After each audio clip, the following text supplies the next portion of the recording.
How did you feel watching the person who criticized you hang out all your weaknesses one after another?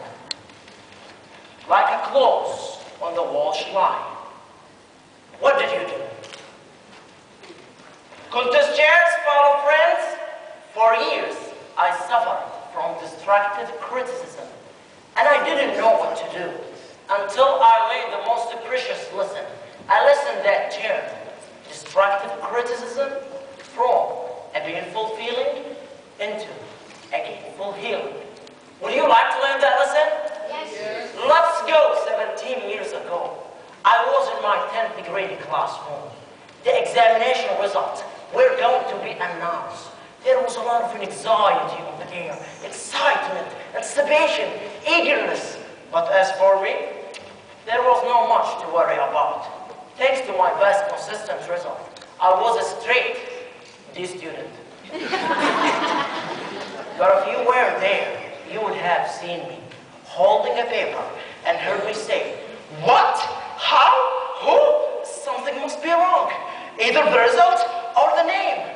First class honor? Me? How?" For the first time in my life, I get an honor.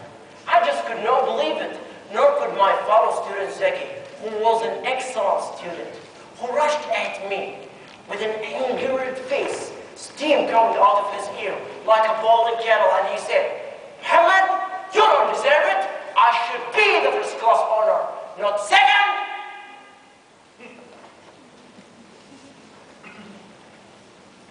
What would you do if someone said this to you? I left Zeki, but Zeki did not leave me alone. In public or in private, Zeki would criticize me, whether I sat or stood, whether I walked or stopped, whether I spoke or... Zeki would criticize me. Do you know that the only thing he did not criticize was my car? Because I did not have one. I turned a deaf ear to his destructive criticism, and it worked for a while.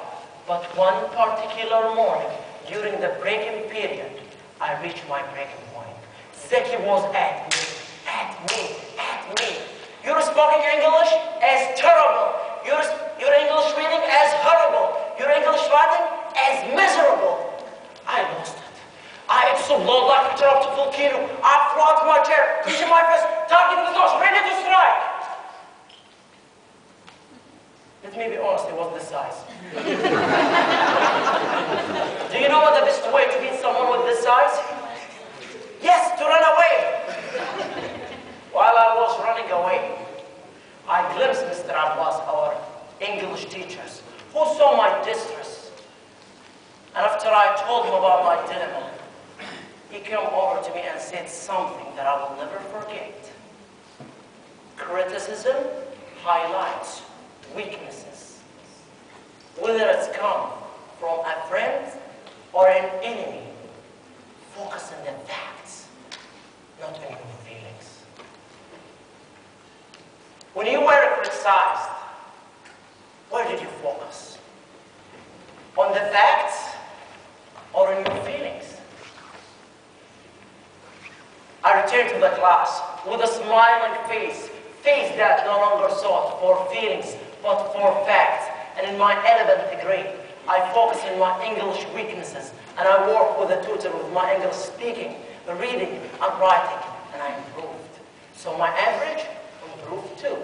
The result was first honor, not only for English, but for all the 11th grade classes. I just could not believe it. Nor could my fellow student Zeki, who rushed at me. Why are you smiling? Your average will not qualify you to any local university. University? That is something I have never thought of. And in my final year, I focused on the facts, not on the feelings. So I concentrated on studying, but the final result was not even close to what I expected. It wasn't like my 10th grade classroom. It wasn't like my 11th grade classroom. The final result, I have to tell you, I was given an award from Prince Mohammed bin Fahd for being the first student on the eastern province of Saudi Arabia, so I secured my seat on the university. Ladies and gentlemen, maybe your parents were critical of you because they want you to do well. Maybe a co-worker made you feel that you are not good enough to do the job. Maybe an employer criticized what you thought was your best of work. At that time, where did you focus? On your feelings or on the facts? I focused on the fact that my English was weak, I improved.